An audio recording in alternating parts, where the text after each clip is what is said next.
Good morning. I just want to give y'all a good word of wisdom, man, to kick off this morning. I've learned in life, right? We always say how much time we want and how much time we think we need, but sometimes our time isn't for us. So it's more valued giving it to other people. So I just want to remind y'all that no matter how much time you get alone or with others, it's always valued by somebody else, no matter how much you think it is or it isn't. So appreciate the time. You don't know how much of it you got. And let's get this thing popping, baby. It's time. Hey, they wrote me off, I ain't write them back. Nah. Follow me, but don't double tap. I ain't liking that. You subscribe, I monetize. Now who's striking that? Wanna see the contract? Who got the rights to that? It's my story, I spent my whole life on life. Time's up. Shador Sanders with the rollie in the armor. I could do this shit with my eyes closed. The main attraction don't come at me with no side show. I'm selling high, they wanna buy low.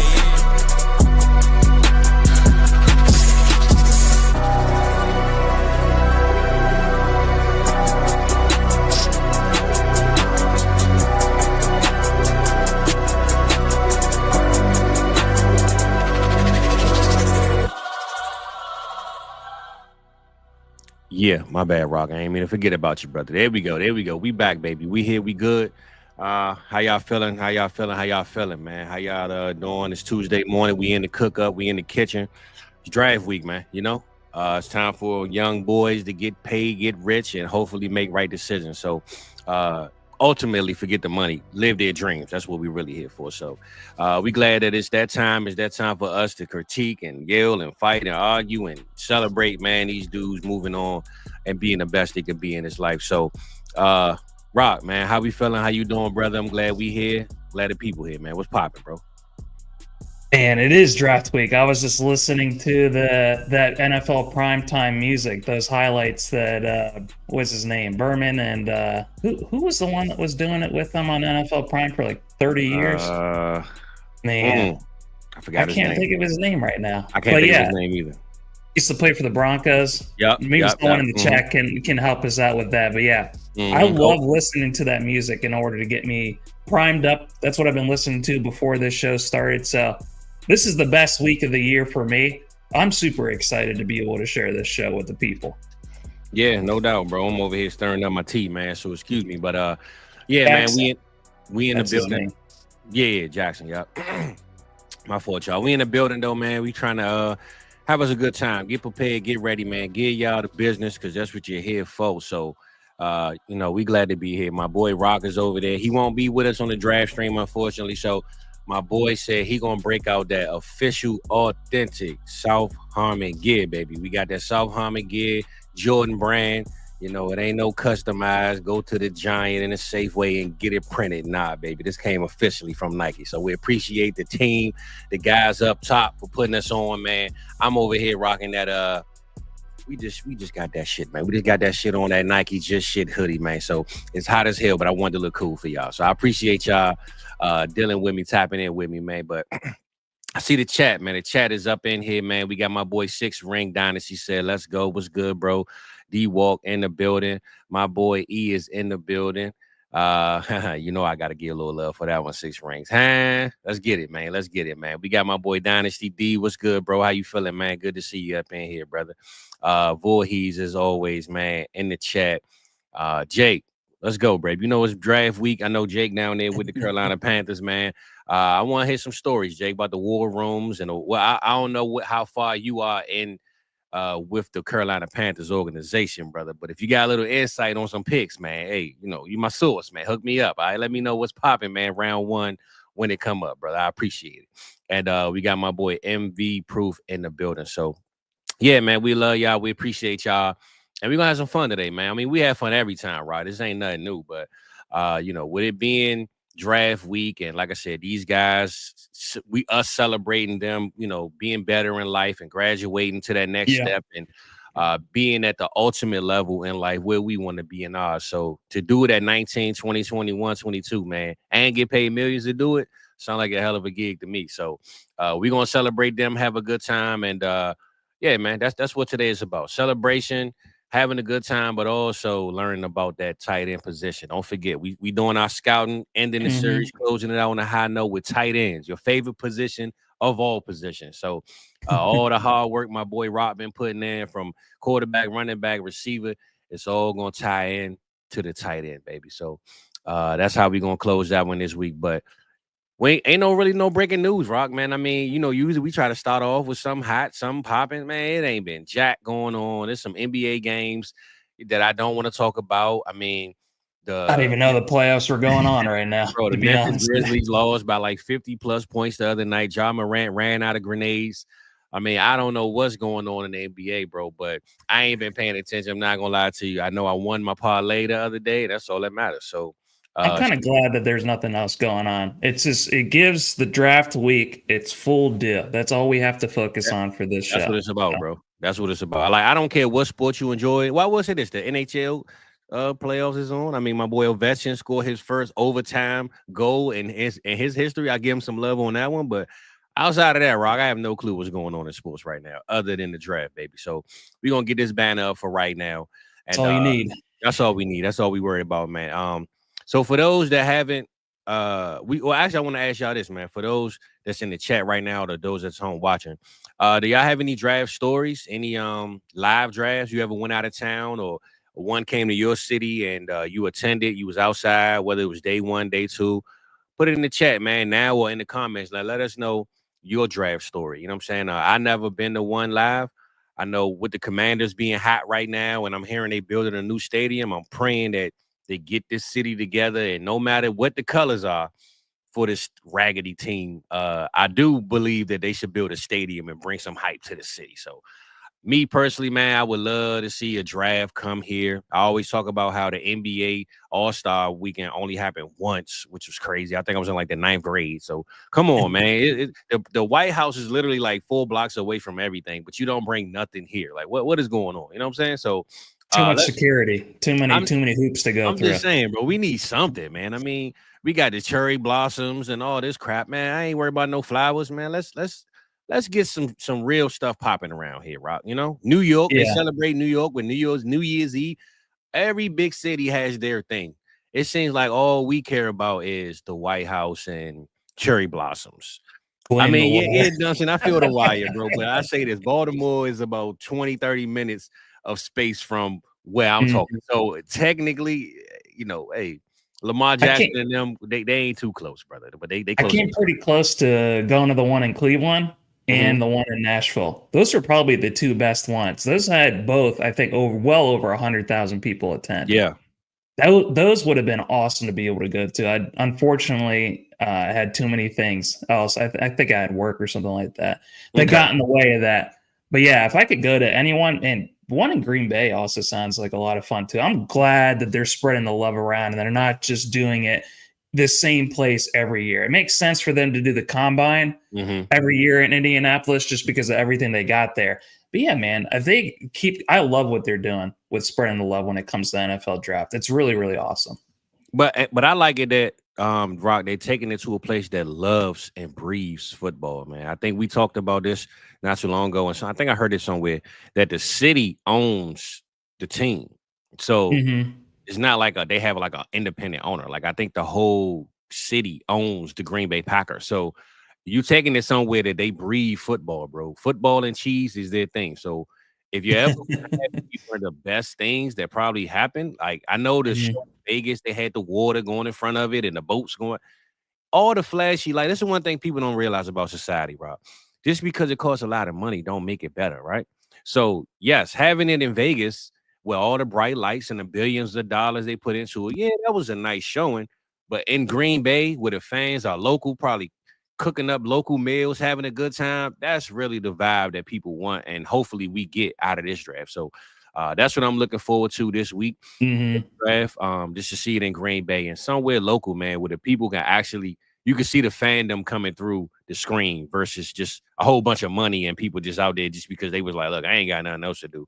Let me go out there. So Biz, I got a question for you. So I remember on Friday you did that show with Mike about your favorite draft moments during the draft. What about times that you had either with family or friends? Like behind the scenes, do you have any famous or crazy stories of watching the draft with your friends and your family that are memorable moments? That's funny, bro, because I honestly don't have a lot of memorable family friend moments. Like most times, I'm usually by myself watching the draft or with my kids. Really? So I will say my biggest moments are with myself. So the CD Lamb draft, I was home and I remember. Now I was in the group chat with the guys, but I was home alone. So CD Lamb, I was with the guy. I was by myself, and I remember texting my brother, Eagles fan. I'm like, bro, y'all need a receiver bad, man. What y'all gonna do? Henry Ruggs went, Jerry Judy went. And I'm like, man, I think Atlanta should take CeeDee Lamb. They got Calvin Ridley, they got Julio Jones, they got Matt Ryan. There's no way they don't take this talent in CeeDee Lamb and just stack this offense. And when they took a cornerback, bro, my phone blew up because I said, hey, man, it ain't no way the Cowboys are gonna pass on CeeDee Lamb, man. And Philly, I thought should have traded up to get CD, moved up in front of Dallas. Why not? Right? Hit Atlanta, hey, we'll pay whatever. But they stayed put and we got CeeDee Lamb. So this moments like that, I was by myself, but I'm saying like those type of moments I remember vividly.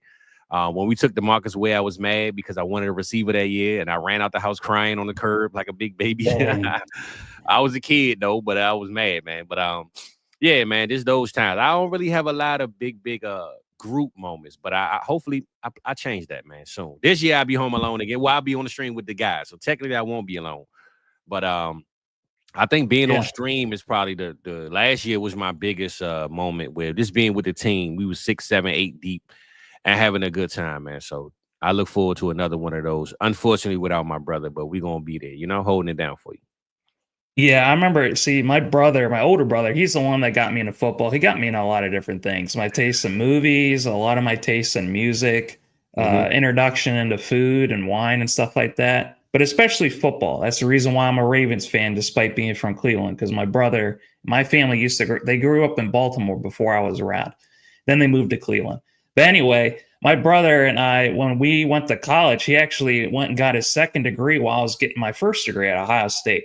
And we used to go to Eddie George's all the time for at least 2 or 3 different drafts that we went to. That was the time, man. Go to the draft, getting to watch it with him. That was the same draft I remember when Dez Bryant was coming out and you guys took him 1 pick before us. I'll never forget that. Never forget that. Never forget when we saw the Tunsil slide and then we saw the video on ESPN with him in the mask. Absolutely crazy ass shit right there.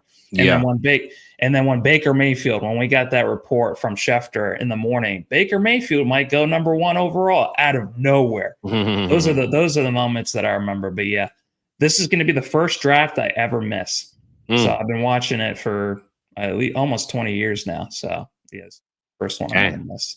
Well, it's all good, brother. We will hold you down. You will be here in spirit, my man. I might even tell Adam leave a blank space in the corner for you with a rock on it or something like that, man. Hold my boy down, man. We got Happy Hudson in the building, though, man, with the cup of Joe, man. Hudson? And I saw my boy Dynasty D said in 2007 in college, he had a block party outside and watched the draft. Yeah, that sounds like the vibe, bro. Outside with the guys, block party. Nowadays the internet is prevalent, so we don't have to meet up. We can be on screen with each other, but all the same, man, it's all the same. Let's see what the people talking about their memories, man. He said it's home league get together for the first round each year, and they look at each other. Yeah, I like that. Like, if you're a dynasty fantasy guy, man, you link up with your guys in your league, and that's what it's about, man. It's about us feeling like we are a part of the show too. We ain't getting drafted, but damn it if it don't feel like we a part of it. You know what I'm saying? Jordan House, he said first time being able to watch. All right, bro. All right, Rock. What you say? What you cooking, man? Hey, Rock got something special in the kitchen today, man. He got something special. We appreciate you, Jordan. And to get on to that though, man, I see 6 Rain show you some love, bro. He said the draft meal. Oh, okay, brother, down 30 pounds, huh? All right. Here we go. That's what I'm talking about, bro. That's what I'm talking about, man. Health is wealth, man. We talked about that last week. I will say this, though, Rock. I'm a little disappointed, man. I'm going to say this, right? Oh, man. A little disappointed, man. So I got a goal that I want to reach, and I'm looking at these numbers, and Adam and Mike gave me the access to the account and all this and that. I want to hit this 500 subscribers, bro. I'm setting a goal for us right now before the season over with. It might sound crazy to say that only 500 is I ain't gonna say a hard thing to do, but we're gonna make it happen, right?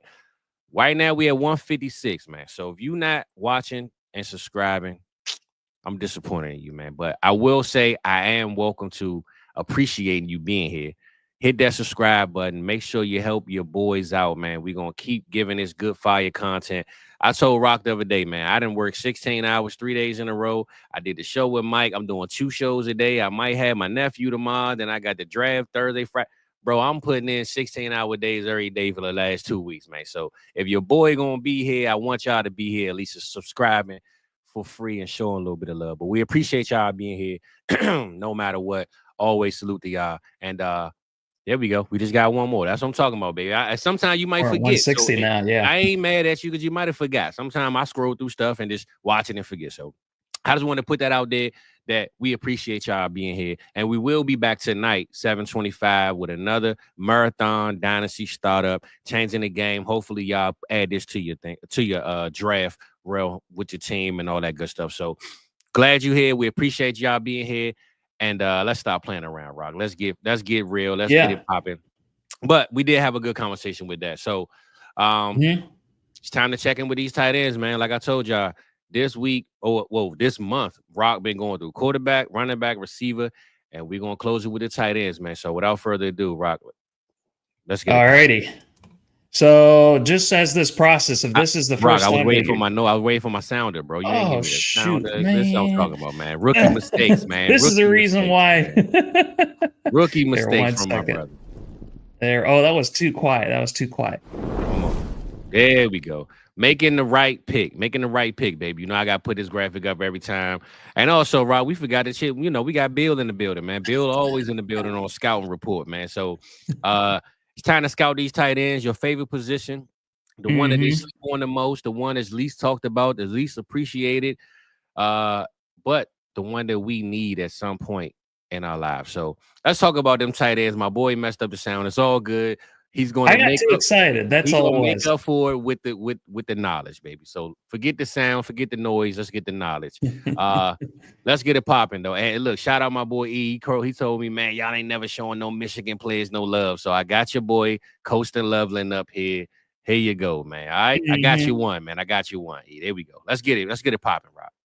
Yeah, it's tough as a Buckeye fan to give any Michigan fan love, but we do have Coastin Loveland in this, along with I scouted a lot of different prospects. I go all the way back to 2021, and these are the metrics that I look at for all these different prospects. So it's not every single prospect I've looked at, only the best since 2021, plus all these different players that are in this class as well, just to see how they stack up. So the first thing that I started off with is fantasy points per game, Fizz. Well, actually, before I even jump into the numbers and stuff like that, what do you look for in an ideal tight end? I always like to start off this segment with, what do you like to look for, Fizz? When I look for an ideal tight end, it depends on what tight end, because, you know, it's two different tight ends. Ones that block, it's ones that catch, it's ones that do both, it's ones that are really a receiver that play tight end. You know what I'm saying? It's different metrics to it. So I won't give you what I look in per se. I'll give you a type of a build, right? If I had to build the ultimate tight end, I would say it's George Kittle. I think George Kittle is just the ultimate tight end. Like hands, great, right? Route running, great. Attitude, great. Blocking, great. So I don't want to give you individual metrics, but if I just had to put all of them in one and build a Frankenstein, I would literally just build George Kittle and add, someone else's speed to him. But George Kittle to me is the ultimate tight end. If I had to build one today. Yeah, George Kittle is one of my favorite tight ends. I think he is pretty much the perfect tight end. I think the biggest things that I look for is toughness. Toughness has to be one of the biggest things because, when they get hit by those linebackers, when they get hit by those strong safeties, when they have to make those really, really tough grabs in a short, small window for a throwing lane from the quarterback for that pivotal first down, it's like you have to be really, really tough. And then also, too, what I also look for as well is yak. I love a tight end that can get open in space and then turn up field and get way more yards bouncing off of defenders than they should be getting.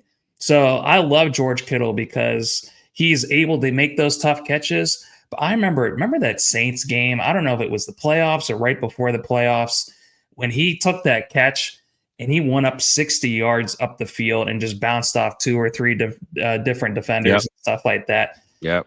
That's what I absolutely love. So George Kittle, I think, is pretty much like a perfect tight end that embodies all those different types of things. And luckily in this class, we do have some tough SOBs. This is actually, I think, the second strongest position after running back when it comes to offensive players in this class. I think it goes RB in 2025, and then it goes tight end. So we're going to get some really good tight ends out of this class.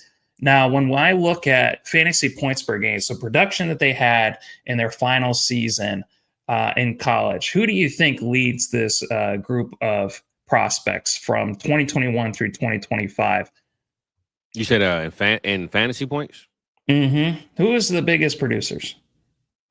Well, in this class, or are we talking from 2021 to 20? From 2021 to 2025. Cool. Well, Brock Bowers for sure. He was hurt a lot though, but he's number 2. So here we go. 17.2 points. So you're doing good. Okay. All right. I mean, Laporta was the entire team when he was over there in what do you think, 2021?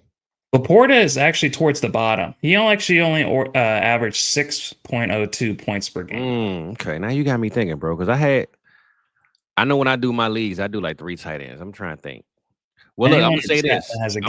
This is the cheat code, but Jack Best played tight end too. He was the receiver / tight end, but I don't want to add him. Then he don't count.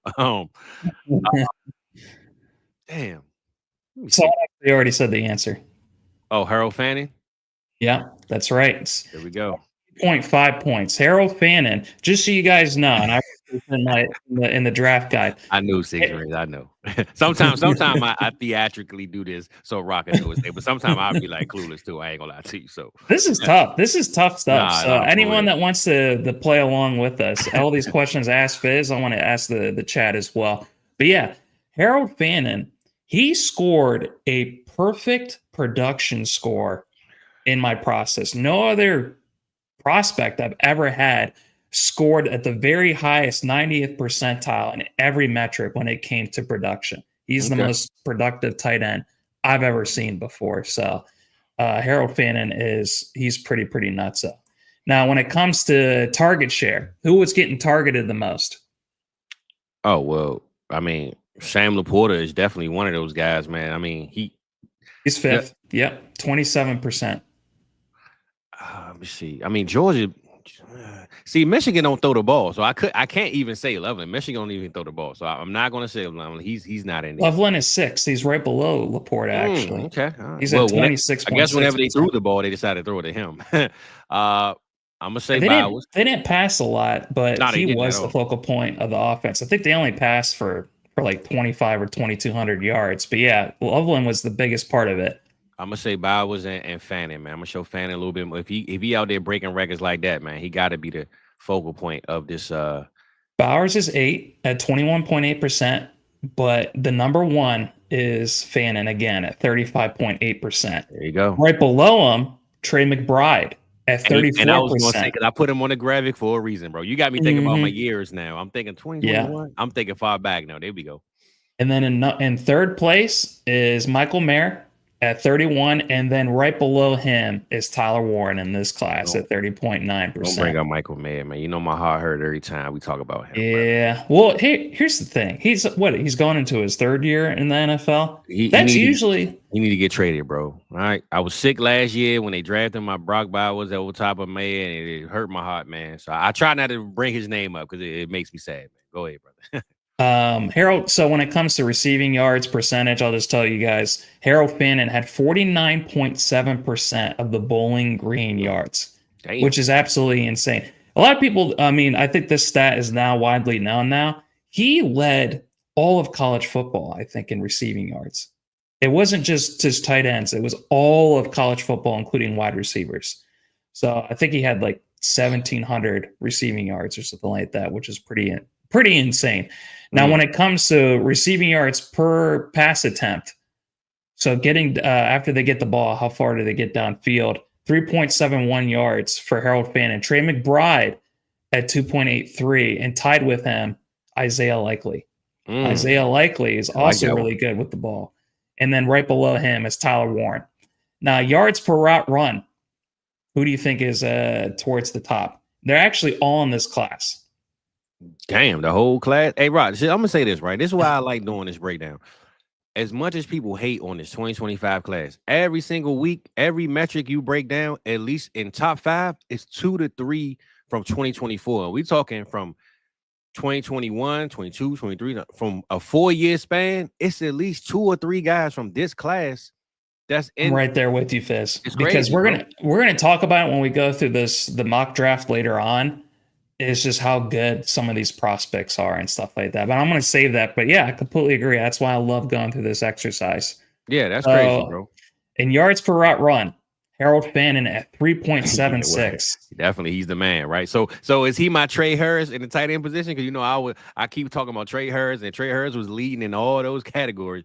Is Fannin my Trey Harris, the guy that slept on? But I think that's a good comparison if you're going from wide receiver to tight end, because Harold Fannin is so productive in so many of these different metrics. Trey Harris was in the top 3 of all my prospects that I looked at.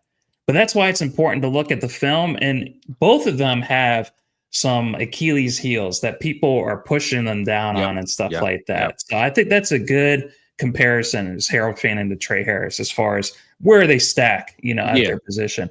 Tyler Warren is number 2 at 2.77. So there's a full yard difference between Harold Fannin and Tyler Warren, which is absolutely insane. And then Colson Loveland is right below him at 2.67. Then you have Brock Bowers, Michael Mayer, Dalton Kincaid, Sam Laporta. So, yeah, pretty wild stuff right there. Now, one thing I like to look at is receiving snaps, because I don't want to draft tight ends that only just block. I want the ones who are going out for the most receiving snaps. Oh, yeah. This is something I've only looked at for the last 2 classes. So who do you think ranks at the top? Well, Harold Fannin has got to be the number 1 guy. Actually, not. Okay. Harold Fannin is 5th. He had 400. He had 414 receiving snaps last year. There are 4 other tight ends that are ahead of him. You said you only did 2 classes, so I mean, Brock Bowers is definitely in the top. He's at the bottom. He's at the bottom. Wow. He only had 242. I think he was injured. That's why. What I got going on over here, man? You got me over here scratching my head, brother. I mean, can we get some Tyler Warren love up in here? Tyler Warren is 3rd at 444. Dang, so that means who else? All right, let me see now. This class and last class. Last year was oh, you know what? Hold on. And this is the name I was looking up. I was trying to think of his name the whole time I was talking to you, bro. And I this could be a reach, this could be a stretch, but just give me one. Jatavian Sanders, where we at with him? No, he's not in. No, but I also did not look at him, to be honest with you. All right, man, come on. You got Jatavian. There's one tight end receiver last year. There is one tight end, one school that passed more than any other school this past year. Syracuse. Aronde Gadsden had 483. Man. He's a top 10 tight end. He's gonna go on the as far as top 10 tight ends go. You always got 483. Go ahead, bro. Yeah. So if you remember, what was his name? The quarterback out of Syracuse this year. Shoot, I don't even have him on here. Oh, that's on a different. I got too many spreadsheets going on and stuff like that. He's on a different one. Kyle McCord. That's who I was trying to think of. Kyle McCord. Yep. Kyle McCord had like over 5,000 yards passing and stuff like that. So a lot of them went to Aronde Gadsden. But yeah, after him, Gunnar Helm out of Texas had 480. Thanks a lot, Dynasty B. I appreciate you. And Tyler Warren, and then Mason Taylor had 443, and then Harold Fannin and Elijah Arroyo. Who do you think is the youngest tight end that's coming out of this class? In this class? Damn, Rock. Well, actually, not this class. This all time. I actually have been tracking this all time. Who's the youngest tight end you did? You said of all time? For the last 5 years. Okay. Damn, we always talk about the age thing all the time, bro. I know Kyle Pitts is like top 4, top 3, right? He's number 1. Yeah. Number 1? Kyle Okay. Pitts. All right. Kyle Pitts was 20.4 years. Yeah, I'm about to say I remember he looking was young, man. He was young. Because he's young There's- now. Yeah. Yeah. There's 3 other tight ends who are 20 years old going into their draft. Do you know who they are? They're all in this class. Well, my boy Dynasty D he just cheating, man. He just keep throwing out the metrics. That's right. Harold Fannin is the Harold second Fannin. youngest after Pitts. You know who the other 2 are? In this class. Mm-hmm.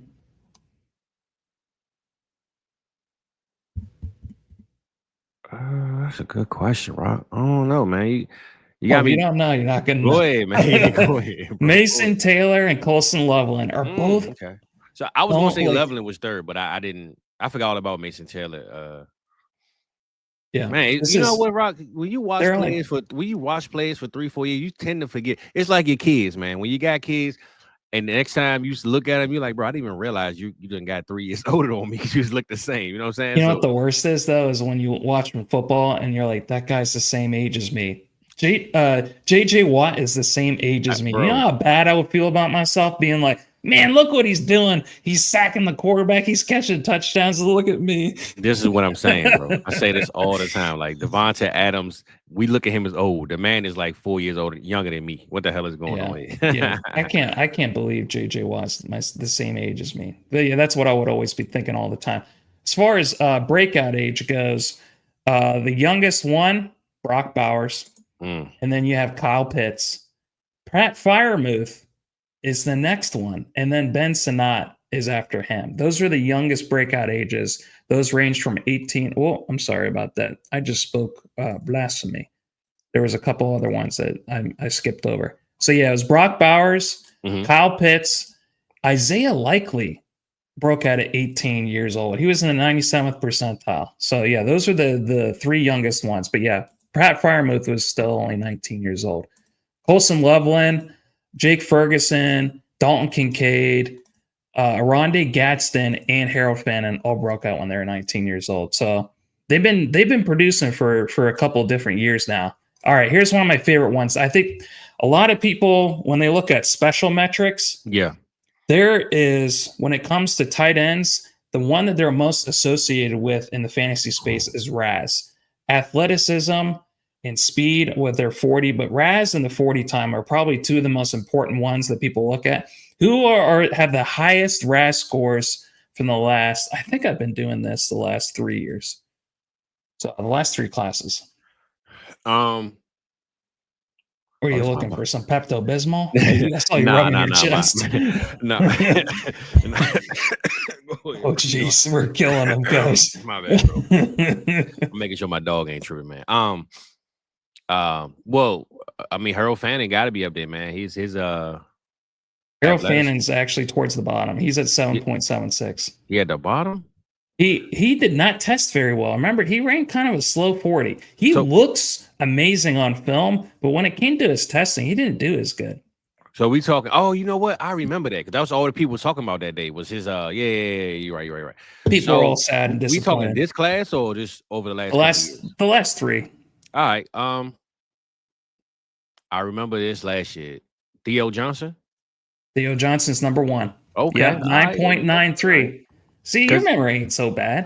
Well, you know, man, I be having so much going on, Rock. I just be thinking, man. But I remember Theo Johnson got that hype, and a lot of people hate him now because he's with the Giants. But I got him on the radar, brother. So, because this is what happens, right? I don't mean to keep prolonging this, Rock. But me and Mike talking about this. We got guys that have these high RAS scores. You got Adnan Mitchell, all these guys who we praise on these RAS scores, and then they get in the league and we totally forget about them. So the problem with the RAS score to me is we talk about it at one point, and then once we see them, we just forget all about how good they were at this moment. So a lot of times, that's why I look at the RAS, I understand it, but situations is everything. Isaac Rendo. Everyone forgot that he was the most he was a 10 number 1 in everything. 10. I mean, granted, he didn't have the opportunity until he got it, but I'm just saying. And then he looked good, yeah. He looked good, bro. So opportunity is always king to me. Yeah. I don't know, Rock. I gave you the number 1, man. You give me the rest. Yeah, that's all you need. Ben Sinnott at number 2. Tucker Kraft at number 3. Number 4 is Kyle Pitts. You know what, Rob? Hold on. I take that back. Right. You know I want to put Kyle Pitts up there. See, I ain't gonna lie, right? Let me get down for the people that watch me, right?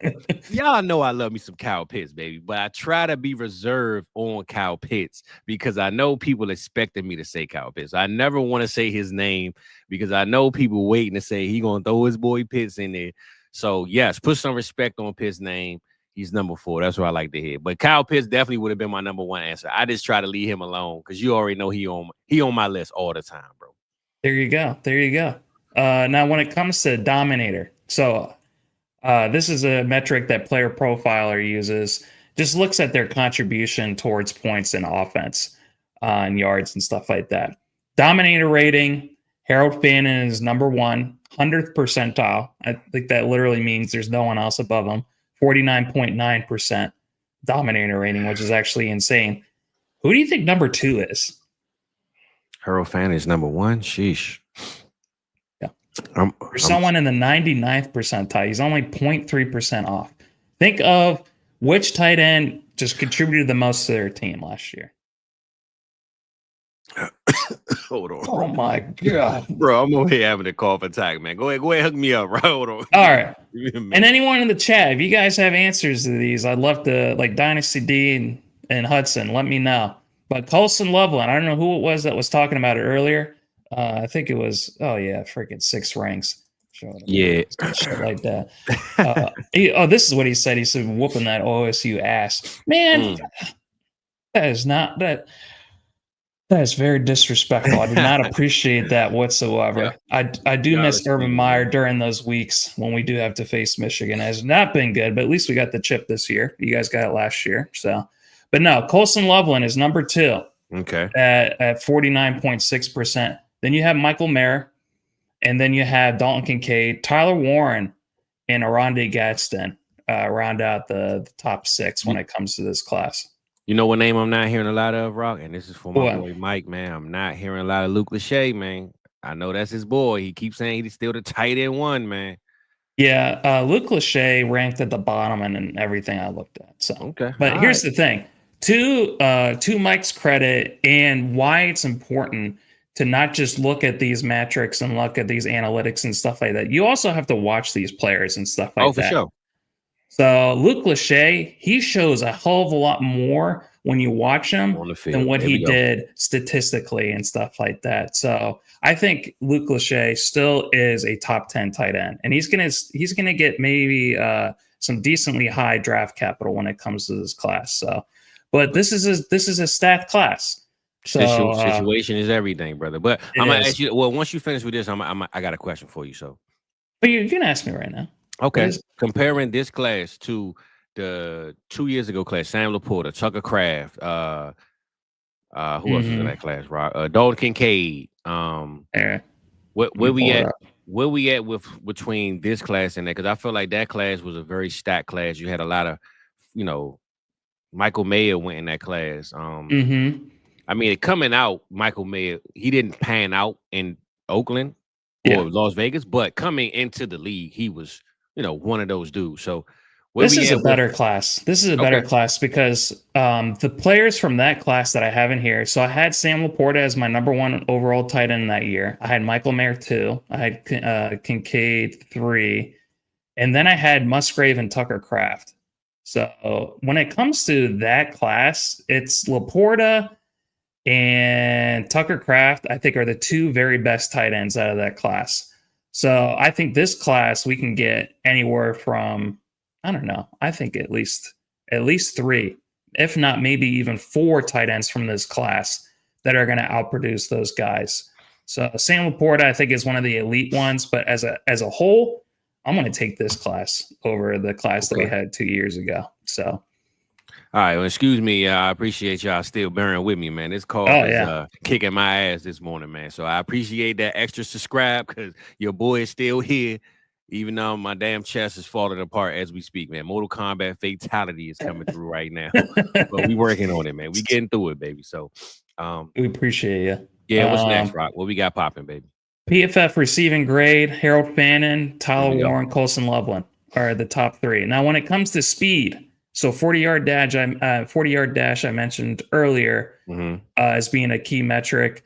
Who are the fastest 40-yard dashes you can remember? Come on, Rock. At tight end, bro. I don't even think I watched a tight end fat 40-yard dashes, bro, because I know they're not gonna run that fast.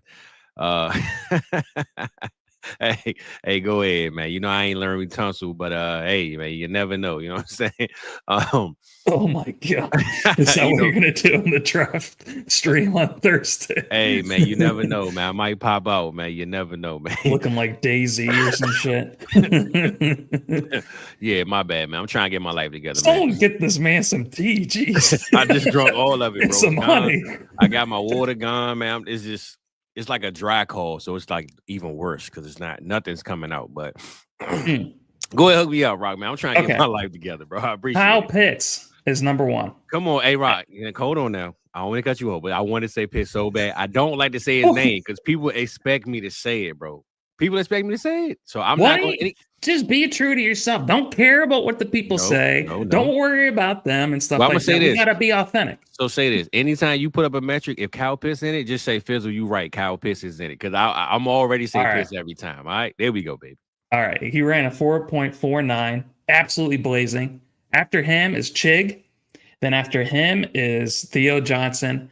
Sam Laporta, people remember, he ran a 4.59, which is fourth amongst these tight ends. And then Trey McBride had a 4.61.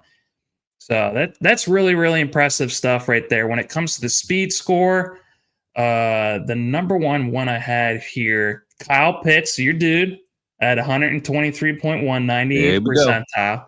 Then you got Theo Johnson once again. Then you have, who is after that? Sam Laporta. So really good stuff right there. Yeah. Yes, we do, brother. Yes, we do. And sorry about that. I got me an extra strength call drop just now, man. I appreciate the wife came through for me. So hopefully I should be getting myself back together, man. So it came in clutch. That was awesome. Listen, talk loud, people hear it, you know?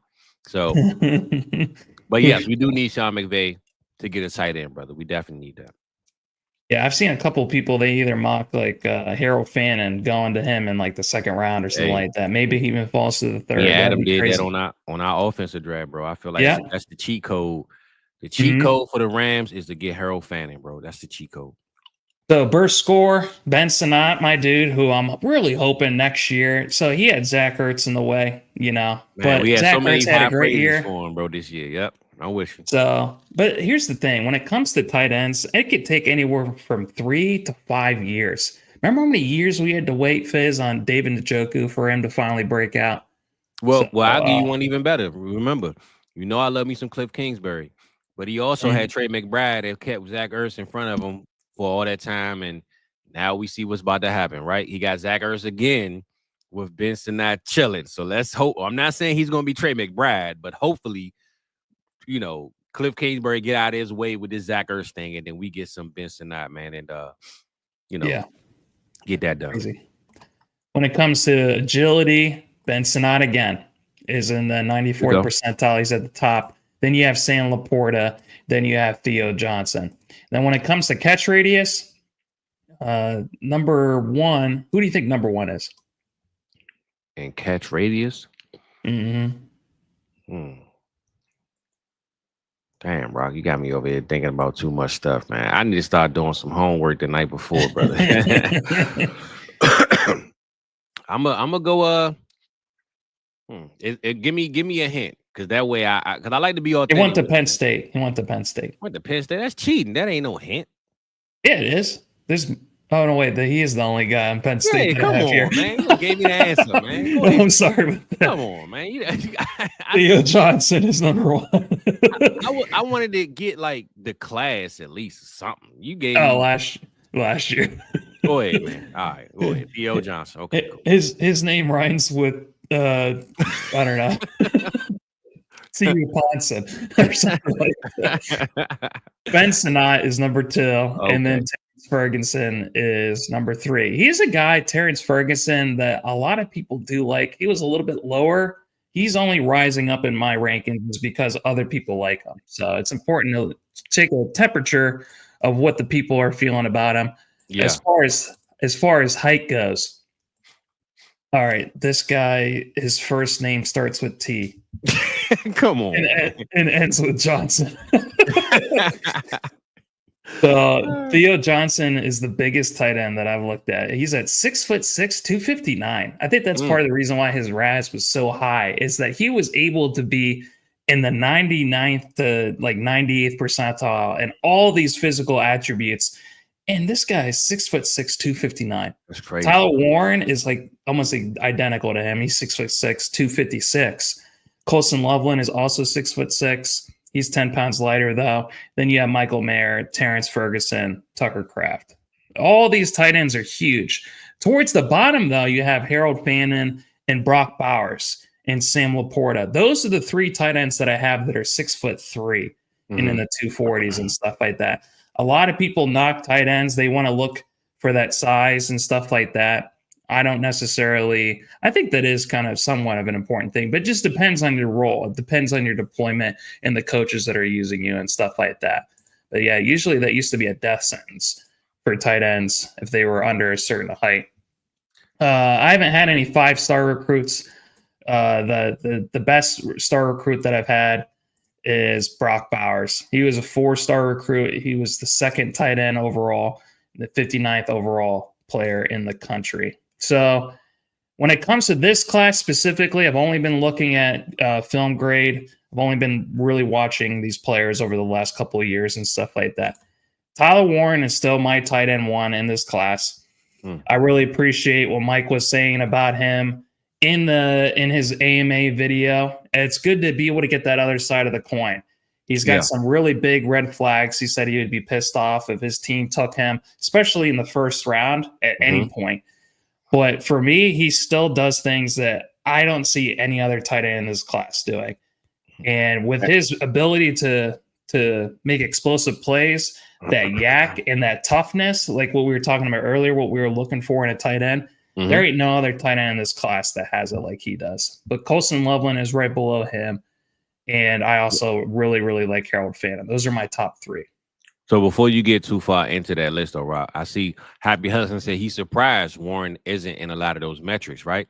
So this is why I like doing this breakdown. Because every time you give me this breakdown of each position, each metric, each whatever that these scouts looking at, 90% of the time, bro, the best player or the top number 1 player that's talked about during the draft process or in fantasy, dynasty, whatever, they aren't in a lot of these metrics. It's the guys that's 2nd, 3rd round, 4th round that are leading, every metric that we want. But for some reason, they don't seem to be the number 1 guy at that position. Harold Fannin, we talked about it, right?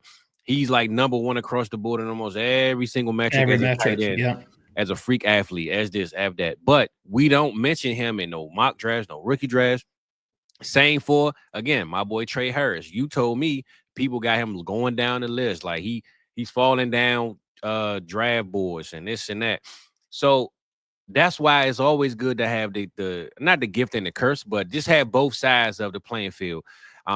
Whatever you take from people that you watch, analysts or whatever you want to call us, some people stick to the metrics. Some people stick to the numbers, and that's just how they process things. And there's nothing wrong with that. Some people like to go off what they watch and what they've actually seen them do on the field, because every position, every situation is different, right? If you in an offense that threw the ball 700 times and this offense only threw it 300, you're not going to have the same metrics. You know what I'm saying? The same statistical line. So I just say all that to say it's good to have both sides of the coin, understanding both sides. And I love that Rock is doing this because I'm learning a lot. Hopefully y'all learning a lot, and we getting what a lot of people I think haven't really touched on is what is the actual process. I know a lot of us know a lot of people have their own process, but I don't think it's shared like how you're sharing it with what they're actually looking at and breaking it down. So I'm just giving a little kudos to my boy, man, for cooking over here.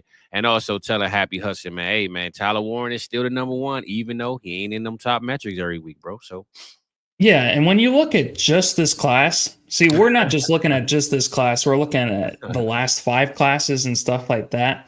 Tyler Warren is right below Harold Fannin in almost every metric. It's just unfortunate he had to go up against Harold Fannin, who we've never seen a tight end like this before when it comes to his production and stuff like that. Because Next Gen Stats they still rate Tyler Warren as far as his athleticism goes an 85, which is really, it's well above average. His production is a 98. That's the highest in this class. And then a draft score of a 92. So next gen is something that I just started utilizing this season. I want to see if it's worthwhile or not. But yeah, I think Tyler Warren still deserves to be talked about as a first round prospect, as a safe prospect. But yeah, some other people, like, I really respect Underdog and Hayden Winks. So he has Colson Loveland as his tight end 1. Mike has, outside of Luke Lachey, he has Colson Loveland as his next highest rated tight end. So I think we're going to get 2 very, very good tight ends out of this class. And we're going to have some upside with that next tier is the one that I really, really like, with tight ends like Elijah Arroyo, with Gunnar Helm, with Mason Taylor and Harold Fannin. I think those 4 tight ends are a great group to have and stuff like that. But when it comes to, comparing it to other classes, I think Tyler Warren, you can safely put him below Brock Bowers, of course, but then also Trey McBride. I think he might be something closer to a Sam Laporta, maybe even a little bit better. So that's where I would put him. I would still put him maybe right outside the top 5. And of course, you're going to have George Kittle in there as well. So, and I know that you still love my dude, Mark Andrews, as well. So yeah, you still got to put some respect on his name as well. And Kyle Pitts, baby. And Kyle Pitts. All right, there we go. There we go. Kyle Pitts breakout season 2025, baby. Let's get it. Well, I mean, now that you got the metrics and all that down, Rock, we're going to go look at this mock draft and see where where the tight end position has some respect on it. Let's see what we got going on here, Rob. Let me take this right here down, my brother. Hold on. Yeah, look, I'm glad. I wish I had to mute my mic, but I was coughing while you was doing it. So, let's see. Like inside your body just now. There we go. All right, look. So this is Walter Football, and this is Charlie Campbell. Charlie Campbell, man, coming through with the mock draft for us. So let's see what Charlie got popping. We're gonna slide through the first round, see all the fun offensive takes, and mostly though, we're trying to look at the tight end position. I think I haven't looked at this, Rock. So how far do you think we should go for the tight end? We go to like round 3, maybe? Well, let's look. I kind of wanted to look through because the only reason why I found out about Charlie Campbell and Walter Football is that he was on the Gruden QB school recently because he professes that he's the most accurate mocker in the space. So like it might be worthwhile to go through most of these picks, but if you want to just skip to the tight end, we can. No. We gonna go through them. So I say this. Okay. I know you want to do the Vegas odds with it too. Yeah, for those that want to put some money down. How did you want to do it as we pick each player, or you want to come back to it? Just do it. So yeah, we'll say like we'll talk about the player, and then I'll be like, and this is what Vegas odds says. So let's do that. Let's get it popping, baby. So we got Cam Ward to the Tennessee Titans. I'm pretty sure the odds on that is pretty much, you ain't gonna win no money if you put money on it, Minus 10,000. Okay, all right, so you put 10,000 on it, you might win 1 cent. That's what I'm guessing, right? Exactly. So, let me see. Travis Hunter to the Browns. That seemed to be regular. What we got? Yep. Travis Hunter is minus 950 when it comes to that. And we can also what site is this too, so the people know? This is Walter Football. So if you I'm saying the odds. Oh, the odds. I just looked up. It's called oddschecker.com. If you just type in Vegas odds NFL draft, you should be able to come up. But yeah, odds checker. Okay, because they got odds on DraftKings, FanDuel. Everybody odds be a little different. That's why I want to make sure we got the source. Oh, okay. So with that, the Cameron Ward one is BetMGM minus 10,000. For Travis Hunter, it's FanDuel at minus there we go. 950. There we go. Yeah, there we go. Yeah. So we trying to give y'all the best odds. So whatever one is the lowest, so people get their money, that's the ones we gonna tap on. And the second one, so I'll tell you this: if you want to go Abdul Carter, he's at plus 600. He's the next closest one after Travis Hunter. All right, that's on what? That one's on BetMGM. Okay, bet. So Abdul Carter, have we seen this one before? I don't know if we've seen this one. This might be a new one for recent drafts. I haven't seen too much Abdul Carter to the Giants. He is now the consensus. That's all I've heard now over the last 2 weeks. So when the Browns owner went down and watched the showcase with Shador and Travis Hunter, when Travis Hunter was pretty much put into like the number 2 pick for the Browns and solidified after they signed Joe Flacco. Then it's just like, all right, who the next best player is. And that Shedeur Sanders slide is this, it just keeps getting bigger and bigger and bigger. So with them getting, Jameis Winston and also Russell Wilson, I think that's the reason why you can't pass on a guy like Abdul Carter, who, people are putting him like below Micah Parsons when it comes to defensive talent. So yeah, I mean, when you look at the division you win, Micah Parsons is in it. Philly has the best defense in the game, and Washington defense is probably going to get better as we go. So you got to kind of compete with at least the guys that's in your division. So I don't mind this pick at all. I think it's a steal, and I think if it doesn't happen, you can guarantee and believe the Patriots will damn sure pull the trigger on it. He's at minus 470. Travis Hunter is at plus 600. So you just flip basically those. So if somehow Abdul Carter goes second to the Browns, then it's definitely going to be Travis Hunter to the Giants. Okay, and we got Will Campbell to the Patriots. I think the Patriots brought in a neutral spot. You know that spot in your dynasty league where you let the 3 or 4 guys in front of you pick, and then you just take best available. I think that's what the Patriots are in their league. I said in their league with their pick. Like they got their own fantasy league. It's real. You know what I'm saying? Like best available, no matter the position, we're just gonna take it. So I don't mind where the Patriots are right now and what they've built. So Will Campbell to the Patriots is the pick though, pick 4. Minus 330 for FanDuel is Will Campbell. He's got the best odds. And then Abdul Carter is right after him at plus 800 if somehow he falls. Okay. All right. Well, we got Jacksonville, Mason Graham, DT from Michigan, man. Some more of the Michigan love that Rock seemed to hate. And where we at with this one, man? I think they should go defense. I'm hearing a lot of offense, but this is the right pick for me. Where we at with the odds, brother?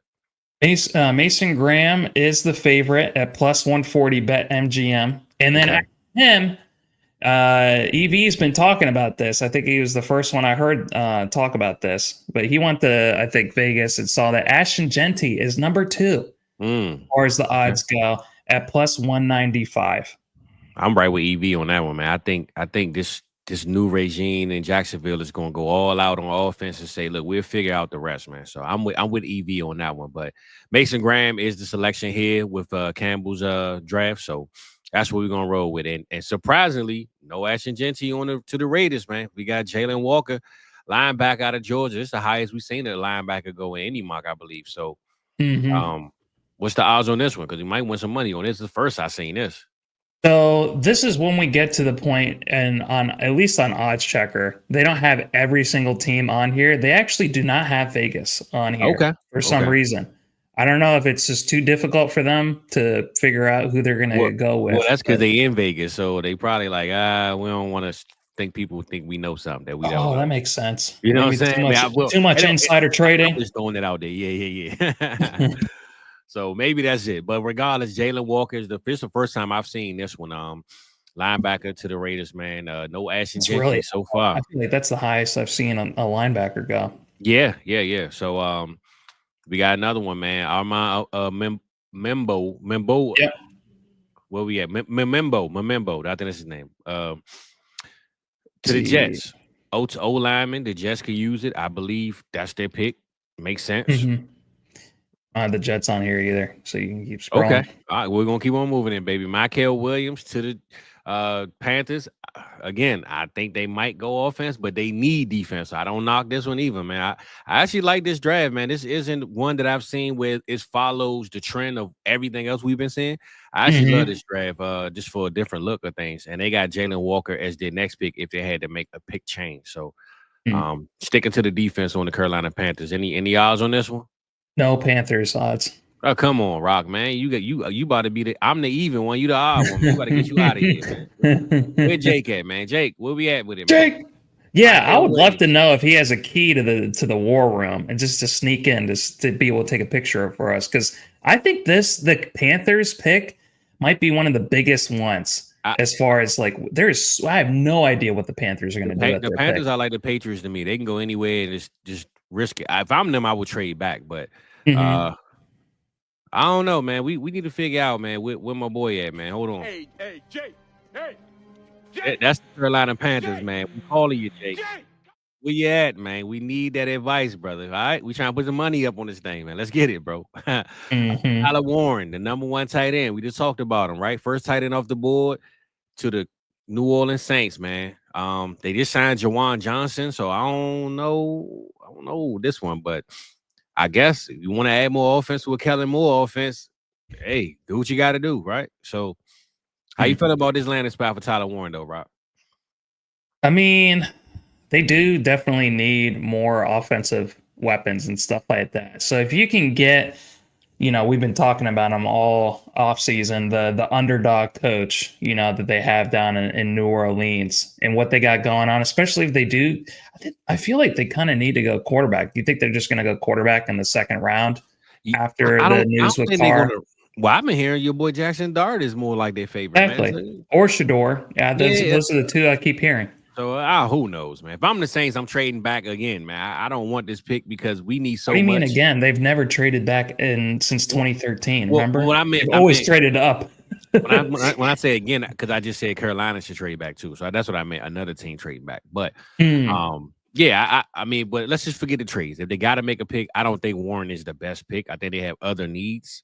Mm-hmm. So for me, I wouldn't want to see this, but for him, maybe in this offense, he can find this a nice road for us to celebrate it. So, gotcha. Any odds on that one, brother? Or we moving on? No, nope. And I did just see whoever had the sixth pick. I think that was what is it called? The Raiders. Yeah, Raiders. They just wrote here sixth pick. They didn't even put Las Vegas Raiders. They wrote Ashton Genty minus 120 BetMGM, and then they have Membo. Plus 300. So well, unfortunately, the Bears took Ashton Genty, bro. So the Raiders are cooked and done, and we get what we all been asking for, man. Ben Johnson to get this offense going where we think it need to be, and Caleb Williams to have no excuse of running it. So this right here might be the pick, Rock. If this draft were true, that I think the lights go out and everybody get to going crazy on draft streams across the world. So. Yeah, I think there's no shot that he falls to 10, though. I think the only way that the Bears get him, which is crazy, just after Bijan and Jahmyr Gibbs being able to do it a couple of seasons ago, it's just like Ashton Genty can easily be a top 10 pick. Well, this is 10 technically. This is 10 technically. So yeah, we'll see. But we got James Pierce Jr. going to the San Fran 49ers. Solid. I do have this one.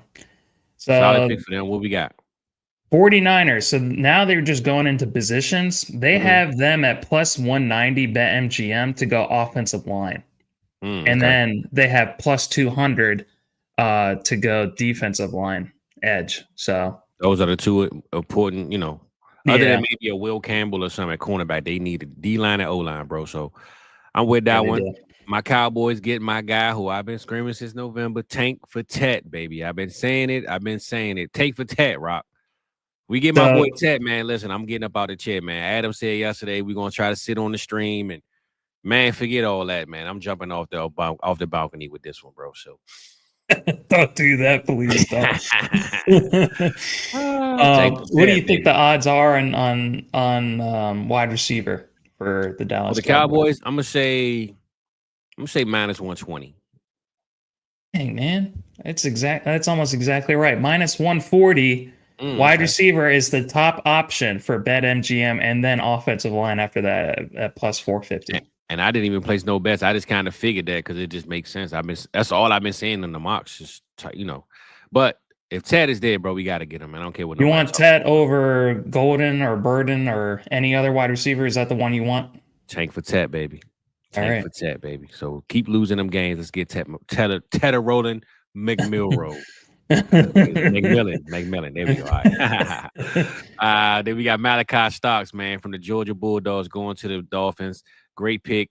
I've been reading something that they telling Jalen Ramsey that he should switch to safety, or some players are saying that, but they might not even want him on the team. He might get traded. But yeah, they're trying to trade him. I remember seeing that like a couple weeks ago. Trying and executing is two different things, though. So if he's stuck, because they just paid him. Well, if you want to trade him, why you just pay him? I don't understand it. But this is the highest I've seen a safety go. Their number one odds offensive line, which they desperately need in a really bad way, at plus 150. Then corner at plus 200, Safety is the fourth highest odds at plus 750. So I would be surprised if Sparks went this high. Jeez.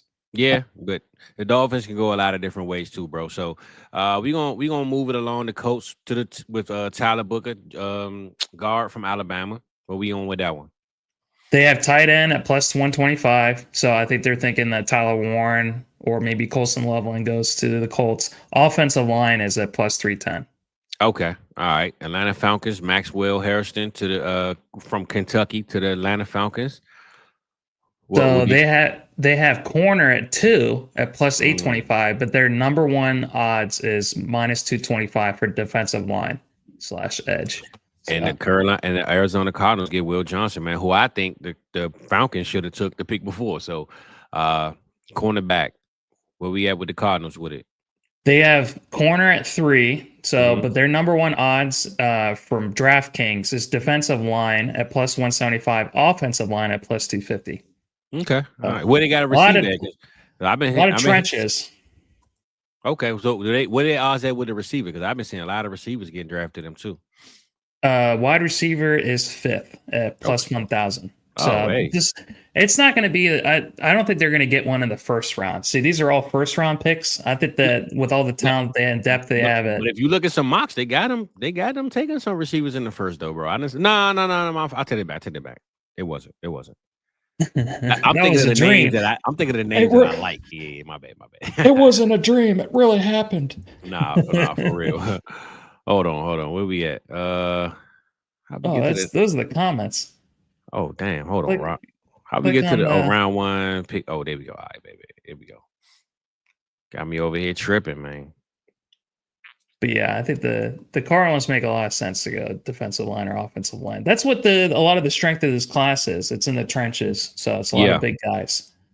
Well, we got safety to the Bengals. I'm not sure how much I like that one, man. I think the Bengals need a lot more than just a safety, but safety that's a good safety though. Yeah. I think they need the trenches. They need up front. They need the O-line, D-line, but I don't mind it though. Jesse Bates, left a couple years ago. What's the odds on them in the safety department, brother? Safety is 3rd at plus 650. Defensive line is number 1 that's at minus 152, and then corner is at plus 360. So their highest odd positions, the top 3 are all defense, which we all know is absolutely what Joe Burrow needs in order to win games. 100%. So. We got Jahad Campbell from the Alabama. I'm talking about Atlanta, from Alabama, going to Seattle. Where we at with a linebacker with the Seahawks, bro? So they have defensive line edge at plus 900. They have linebacker at plus 2,000. So offensive line and wide receiver are the 2 top for Seattle Seahawks. So what's next with the Bucks? They're taking a linebacker. UCLA. What's next with them? Linebacker is 2nd at plus 200. They got defensive line plus 155. Well, defense, you know how the Bucks get down, man. That's that. It always gonna make sense. But this is my favorite pick right here, bro. This is the pick that I love. I've been screaming. If they make this pick, this is the ultimate. We trying to win the AFC and get rid of the Chiefs over the next couple of years. Omarion Hampton is the pick for me with the Broncos. Where they got him at on the odds, brother? This is one where it lines up with Vegas. Running back is minus 130. There we go. Whether it's Omarion Hampton, maybe they go Travion Henderson, maybe they surprise people, go Quinshon Judkins. Maybe minus 130, and then wide receiver is number 2 at plus 475. So the defense they got, weapons. Man, let's get some offense out this thing, man. So Derek Harmon, man, South Harmon's related brother, cousin, family, he's related somewhere, somehow in the bloodstream. But Derek Harmon from Oregon, man. What we got with Pittsburgh? Here we go. Defensive line is plus 180. Quarterback is plus 300. All right, so number 1. There we go. Yeah. Shamar Stewart over there, DTN from the Texas A&M. Excuse me, Texas A&M with the Chargers. What's the odds on those? Plus 150 for defensive line. Tight end is number 2 at plus 400. All right, Green Bay, Matthew Golden taking the rookie sensation, fastest guy out there. I don't know how many fast guys that aren't number 1s they need, but if they taking this, what do you think what you think the vibe gonna be in Green Bay? Are the fans going crazy, or what's up with this? They would go insane because these offensive players, especially if you get someone like Golden, who's one of the most electrifying players in the class. Running that 4.29, I think people would go crazy. To be able to get him there. So wide receiver, however, is third on their list at plus 700. Defensive line and corner are the top two priorities that Vegas sees. All right. Minnesota, they're taking a cornerback, which I think they're gonna go defense anyway. So, Barron from Texas, where we at with the odds, bro? That's the highest odds, plus 200 at corner, and then safety is plus 320. Offensive line is after that. So it makes a lot of sense, I think. Houston, Texas, going O-line. I don't think there's no question what they need to do with it's set to make sure he's a leader, right? That's it. Yeah, they replaced Larry Tunsil. Okay, what's the odd with that? I'm pretty sure that's number one, right? Minus 220. Yeah, that's the number one odds. And then after them is wide receiver. So we could see a wide receiver go there too. Yep. All right. Maxwell Harrison from Kentucky going to the Rams. They even got the Rams old logo on here. They ain't even updated. They gave us the oh, that's a St. Louis version. Yeah. I just noticed that. Where they at with the odds on this one though? Corner is plus 275. Offensive line is plus 300. Those are the top odds. So, hey, Rock, breaking news. Rumor from Sleeper. Oh my God, I don't want to hear this. Nah. Just only about bringing it up because we just talked about this. The Rams, the Jaguars believe Ashton Genty is the missing piece in their offense. So EV was right this whole time. There we go. James Pierce Jr., man, to the Ravens. This sounds like a Ravens pick to me. Where we at with it? Okay, so Ravens number one is plus 110 defensive line edge. Offensive line is right after that. So all right, Detroit Lions, Tyler Booker, Georgia. I'm all over the place, right? Georgia guard from Alabama Georgia. guard. There's a freaking elephant. What am I talking about? My bad. I'll try to get it together, Rock. We got Alabama, Tyler Booker, man. He in the building, baby. In Detroit. Where we at with it? Detroit Lions defensive line is minus 190. Offensive line is right after that. So line. Okay. All right. We got the Commanders with Mbuka, man. I'm going to hate to see this happen. I see a lot of it going on. Take command. I don't want to take no damn command on Mbuka, man. But if it happened, man, I'm going to hate it. But I'm going to love it too. So where we at with the odds on the receiver, though, bro? The wide receiver is fifth at plus 1,000. They have them taking line, defensive line, or offensive line, corner or safety. If you remember, their defense was not that great last year. So, but yeah. Defensive line, I think, makes a lot of sense. Wide receiver, I think, is the one that we want as a fantasy community. Yeah. I don't really go receiver, but I think as a fan, we want to see it happen so bad. Man, ETN, you haven't been able to sell him since for a while. So really good. He was out, right? So yeah, you're gonna be lucky if you can get him for a third. Unless actually you got to hit up Maddie. Maddie's the one that believes in him. Yeah, for sure. All right, we got 3 more picks, and we're going to scroll through another 2 rounds and see where the tight ends is at, man, because that's what we on today. So, Trey Amos from Ole Miss to Buffalo Bills. Defensive line is at plus 125, corner, then safety. All right, the Chiefs take Josh Simmons, O-line, Ohio State, man. That's what they need the most to me, O-line. So, where we at? Minus 105. Offensive line, then defensive line is plus 200, corner, and then running back is at plus 1,200. And we got the Philadelphia Eagles just doing whatever they want to do, taking the best available. They got them taking a linebacker, though. They got linebacker. That is the 7th highest odds. Defensive line is at plus 120. Offensive line, safety, and then tight end is 4th. So okay. Well, I will say this, right? After going through all of that, we've only seen one tight end so far. So literally, we didn't see Loveland go. That's crazy. The objective was for tight ends, and we literally only saw one, Tyler Warren to the Saints. So let's kind of scroll through. Shador Sanders, 2nd round, first pick goes to the Cleveland Browns. If you get Shador to fall to the 2nd round and Cleveland don't take him here, something's wrong. Right? We have to talk about that. We can't scroll past that because go ahead. You're right. Because 2 months ago, the number 2 overall pick after Cam Ward. Yeah. The last month. Maybe he started sliding. Maybe then it was the Giants. Then the Giants signed their quarterbacks, but there was still hope that he was going to go there. Over the last 2 weeks, it feels like now he's going to be sliding towards the Saints, and then he can be going anywhere from the Saints to the end of maybe Pittsburgh in 2021. Now people are saying that he's maybe fall out of the first round. I'm not sure. I don't. Despite me having him as my fourth best QB prospect and stuff like that, JT O'Sullivan, who I respect a lot in the QB school, he still has Shador as his number 2 quarterback. So despite all these different warts and stuff like that, I think organizations, teams, and the whole fantasy space, they're completely split on Shador Sanders. I think it would be kind of crazy if he did fall all the way to the second, though. Hey, Rock, I'm going to tell you this. If I'm the Cleveland Browns, if he's there, I think Pittsburgh has what, pick 21? Yeah. If I'm the Cleveland Browns and he's there at pick 20, I'm blowing the phone up. I need to get my guy. I don't care what it costs. Even if he isn't the guy, Rock, right? I cannot afford to keep just letting this position just melt away. I know we got Joe Flacco, but just signed Myles Garrett. We got Travis Hunter. How else do we explain or show Travis Hunter that we respect him as this athletic freak and freak of nature, different side of the ball, and go hit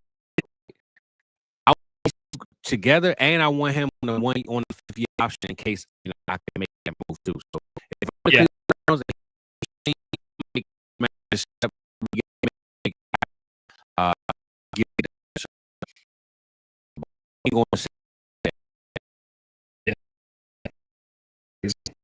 but he's there. So here we go, Rock. We ain't know what's coming. You got Elijah Arroyo to the Giants, who just got Theo Johnson, the 6'6" freak we just talked about. How you feeling about this one, bro? I think him as the number 2 tight end. So when it came to me watching these tight ends and stuff like that, Elijah Arroyo was one of the best tight ends that I watched. He looked absolutely awesome. So I think that if you want to go for upside, to take him ahead of Loveland, though, is very rich for me. But, with these tight ends, maybe there's not much that separates them. And also, too, Elijah Arroyo, he's from Mexico. He only started playing football. It was a little bit later than most other prospects and stuff like that. He's relatively newer to the game. I really love his story and his background. But, yeah, he's one of my favorite tight ends. All right, well, he's a number 2 right now going to the Giants, bro. That's crazy, right? Especially with Theo Johnson. Remember, Theo Johnson was like number 1 in everything. But we got another Michael Mayer situation going on here. Mm-hmm. I don't know. We got Luther Burden to the Titans. I would love to see that for them. I don't know how much, but if you got Cam Ward, man, that'd be a nice little 1-2 punch. Sliding down, Jaden Higgins to the Raiders. Okay, the number, I think it's like the 4th receiver we've seen so far. So Jaden Higgins, number 4 or number 3? Mm-hmm. Yeah, number 4. Yep. What else we got? What else we got on offense? Your boy Jackson Dart, he fell to the Saints, man. He snuck and got their guy in the second round on this one, Rock. So I don't think these quarterbacks. I don't think they fall that slide. Yeah. But in Walter's world, he's there, baby. So we're gonna keep it that way. Travion Henderson. So they got Genty and Travion Henderson, man. Damn. Wait a second. Did they actually have the Bears? They had the Bears getting Genty. It's in, yeah. Oh my God. Jeez. So we gotta check on Matty, man. DeAndre Swift, man. I don't know. He's check on really my boy Matty, man. He getting replaced, man. I don't know. He's put him in his friggin' sarcophagus. Jeez, check on it. Yeah, man. And we got Quinshon Junkins to the Cowboys. So Tet and Quinshon. Now we talking Cowboys. Now we cooking, baby. Now we cooking that Texas steak that Rock like to talk about. There we go. Best in Texas, that barbecue and that steak. There you go. I don't believe this is a realistic thing because the Cowboys just don't do things like this. But Rock, if you want to compete in this league, these are the splash moves you make.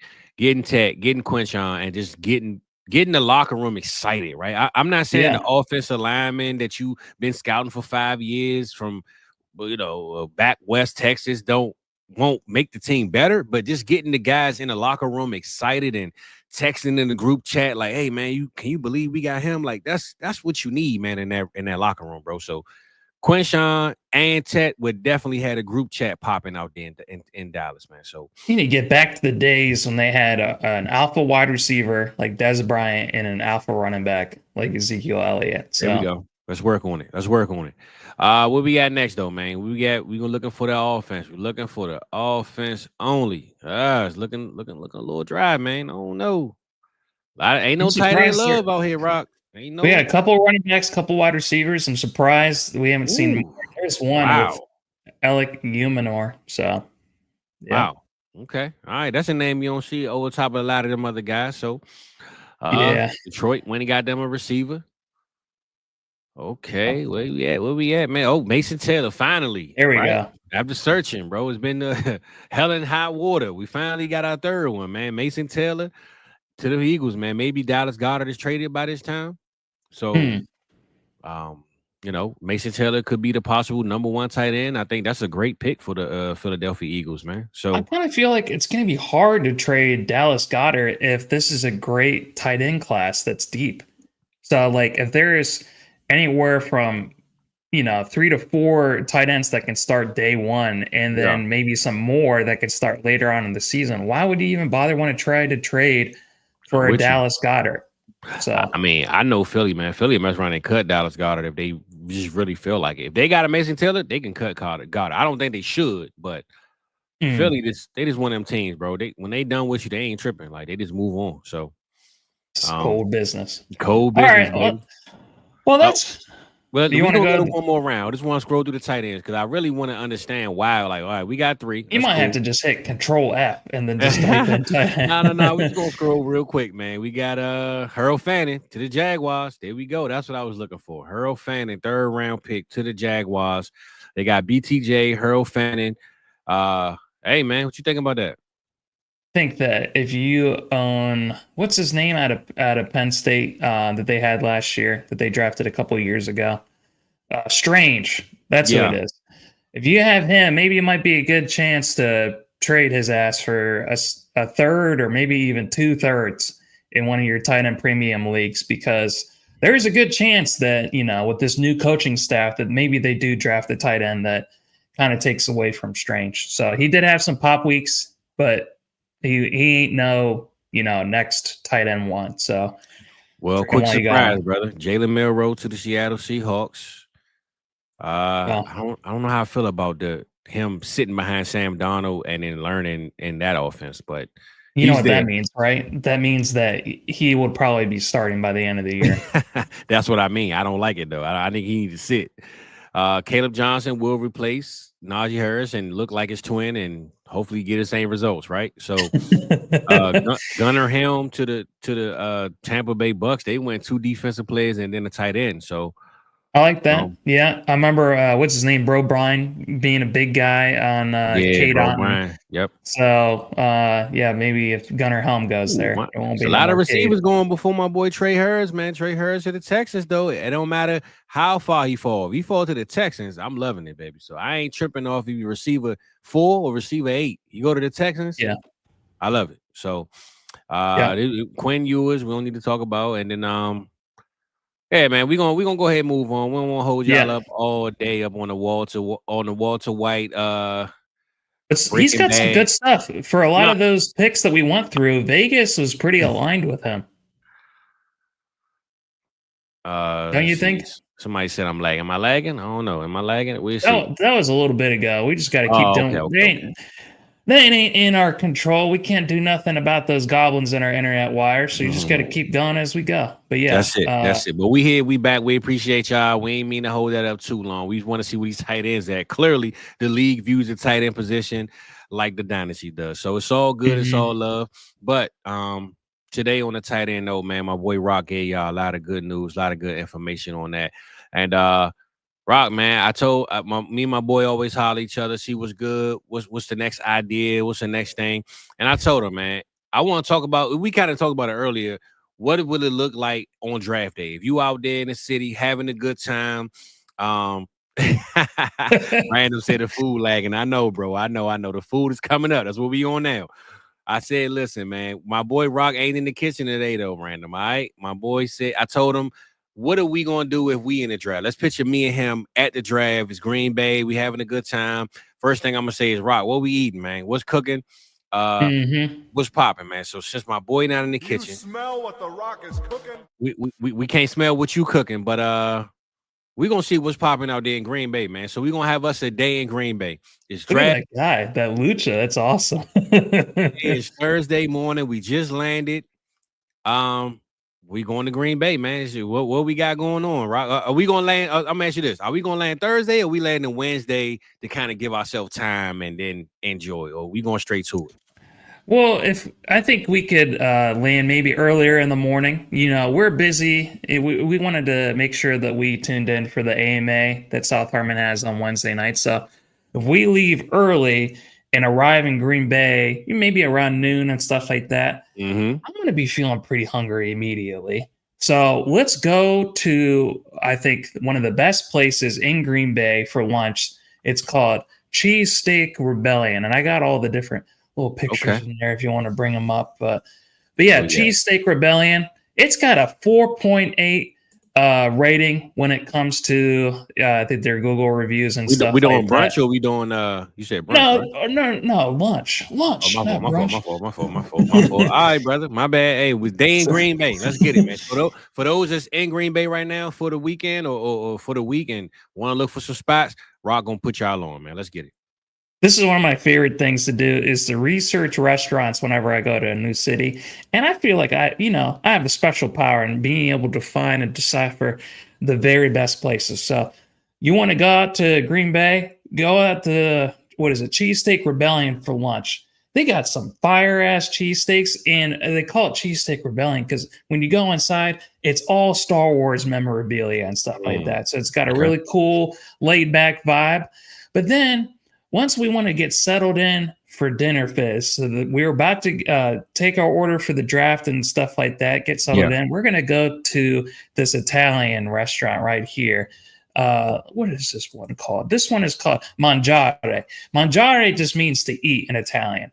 This one looks like this is completely my vibe right here. It's a little bit darker. There ain't going to be too many people. I don't like it too loud and too crazy when I'm just trying to watch my draft and stuff like that. I want to be able to have it with the experience around with the people with me, but not every single person in the bar where I can't even hear what the hell is going on. So we're going to eat some really nice Italian food here while we're watching the draft. Then after the draft, for the after party, we're going to go to a very, very special restaurant called 335. This restaurant is not open all the time. This is a restaurant when they open and they have these really nice cocktails and this really nice food item. It's for traveling chefs that come through and they want to showcase what they do well. So this is a really, really unique spot. Very, very special.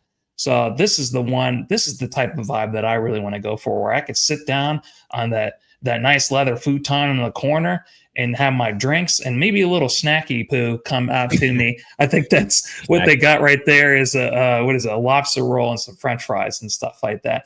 So I think we could be talking about all the different crazy ass picks that the Cowboys made, or maybe they traded back, or maybe the Eagles got a steal, whatever it is. We're going to be talking about where Shedeur Sanders went. And that's the best way to be able to cap off the night. And then before we leave, I absolutely love. So on Sunday morning, when we leave after a 3-day stretch, this is where we have to go for brunch before we leave. There's this place called Delilah's, and they have some really good looking breakfast food. Look at that breakfast sandwich. That it looks like a sausage and cheese Cheddar Bay biscuit sandwich. You could get some pancakes. They got that blueberry sauce on the side. So yeah, this is the perfect way to cap off your whole draft weekend before you get on your plane and you go home. So what do you think of those places? What do you think would be your vibe, and which one would you be most looking forward to going to? Well, I will say, bro, I don't know if I needed to be quiet during my draft, man. I need it popping, baby. I ain't trying to be sitting down relaxing, man. I need to get it popping while I'm out here. So I might text you and say, Rock, man, go enjoy the quiet. I got to get crazy. You know what I'm saying? So maybe your vibe would be, there's another place called the Bourbon Street, what is it called? Bistro. Okay. And there they have live music. They have a whole bunch of people. It's an older looking bar. So maybe that's going to be more your vibe and stuff like that. So yeah, we could hit up, we could watch the first 16 picks at the Manjares and then watch the last 16 picks at the Bourbon Street one. So that would probably be the move that we go through. All right. Well, I mean, one day, man, we're going to take us a trip, man. Me and my dog, Yeah. we didn't build this bond, man. One day we're going to take us a trip. Me and my boy Rock, we're going to figure it out. We're going to have a good time. Talk about food. I don't want to hear about no sweaty ass cheeks. All right, Dynasty. Come on, man. But no, I think he meant to say his sweaty cheesesteaks stick to the leather. Oh, my bad. Maybe yes, I don't know. But either way, we appreciate it. Yeah, man, a day in Green Bay, that's what it would look like if you wanted on the tip of looking for some food, having a good time, eating, drinking, trying to figure out what's going on in the city. You know, I'm not sure if everybody else likes to go to different restaurants and taste some different cuisines while you in these different cities. But he said, nah, definitely ass cheeks. So I figured that, brother. I figured where your mind was at, brother. All right. But that's our day in Green Bay. If we were there, unfortunately, we not. One of these years, we will make time to go to a draft, have a good time. Las Vegas. When it goes to Vegas, we got to go there. I never been to Vegas. My mom's told me that she want to take me, so I'm gonna get moms out the way, have a good time with moms, and then we gonna go ahead see what's popping with that one, Rock. So, yeah, man. I mean, tonight we got the draft stream coming up. Me and you won't participate in the draft. We're gonna let the people do it. We just here to host, have a good time, and maybe bring some cuisines. Dynasty, my boy Random Bob, man, you can come bring the plate, man. Sir, hook us up. You know what I'm saying? So we'll be there though, 7:25 Eastern. The link is already up. Hit the notify me so you'll know it. You won't miss it. The draft link will be in the chat, so you could join that as soon as it's posted. And we want to have a good time tonight, man. Last draft with us before the draft stream on Thursday, and that's when things will start picking back up. So my boy Rock won't be here next week. So we're going to send them off right, man. We're going to have us a good time tonight. And join us, even if you don't want to draft, man. Just kick it. Come, bring your conversation with us. We enjoy that too. So before the draft stream, after the draft stream, Rob, what we got, man? Let us people know what's popping. And we're going to get up out of here, man, on a note, unless you got something else you want to bring up, bro. Well, I mean, I did work really hard to finish up my pre-draft rankings. But if you want to say that's right. that No, tonight, my fault. Yeah, my fault. My brain is go ahead. Yeah, now we're gonna talk about them draft rankings though, bro, because actually it ties into the draft. So what I just spoke on. So let's get on them pre-draft rankings, man. This is for Dynasty, or we talking? This is for Superflex Dynasty. Okay. Yeah. Here we go. All right, you got them in the picture, or you just gonna bring them up? I do. It's right up. Okay. Pull it up right now. My bad. There you go. My bad. Look, I ain't mean to throw my boy off. My 100%, my fault. Let's give him the floor, baby. Do your thing. We went through Charlie Campbell's. This is the results of what we've been doing the last month. Yep. When it comes to all these different prospects and stuff like that. So this is, right before I leave, this is how I would draft. This is how I'm drafting right now, my pre-draft rankings, based upon not only what I'm seeing through my metrics, not only what I'm seeing on film, but also too, what I've been hearing out in the space and how I think draft day is actually going to transpire. So Ashton Genty, I think he is the consensus 101. But then after him, there's a lot of different, opinions and variety of takes and stuff like that. So for me personally, I'm going to go with the two players who I think are generational. Ashton Genty, I think, is generational. And Travis Hunter might literally be a one-of-a-kind player. Fizz. So it wasn't until this week I've been having Cameron Ward as my number 2 prospect because I think he's one of the best prospects that we've seen over the last 5 years when we went through the QBs. And when I look at Travis Hunter, and when I did I just came out with an article yesterday about how to attack your rookie draft. Yeah. And at the very top, after them is quarterback, but at the very top in Superflex, it's generational players. There we go. I can't have a Travis Hunter after Cameron Ward because Cameron Ward I think is really, really good. He ain't generational. Travis Hunter is literally one of a kind. He could be, I think, in that Jamar Chase, Justin Jefferson. It's crazy me just hearing myself say that, but that's where people are having him. So it's just like he is one of the best wide receivers I've ever seen. He does things I've never seen a wide receiver do. So that's the reason why I have both of those guys at the very top. So that's how I'm going to be drafting my super flex. Okay. Then we have Cameron Ward, who I think is going to be, a top 5 to 10 prospect that we've seen over the last 5 years. So I think by the end of next year, he's going to be towards the back end, or if not the very beginning of your second round in startups. Then you have Amorian Hampton, who isn't too far behind Ashton Genty. Like, I think he's going to be really, really good, especially if he does go to Green Bay. I think he's going to be ultra productive. Travion Henderson, I think, is also a very special running back. And then this is when I think it gets kind of crazy. So Jackson Dart has always been my QB2 throughout this entire process. He still is my QB2. Yep. But here's when it gets, I think, a little bit spicy. Jalen Milroe, I have in going not only in the first round, but I think people should be drafting him a little bit earlier. I've been seeing him go towards the beginning of the second round, maybe the mid second round in our startups that we've been doing, or our rookie drafts. I'm sorry. Jalen Milroe, he's my QB, like as far as metrics and stuff like that and analytics, he's the second best quarterback in this class. His rushing upside is so good. It's so freaking amazing. It's the knock on him is just his passing.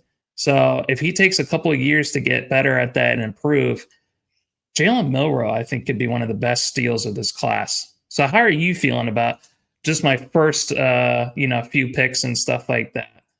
Which ones stick out to you?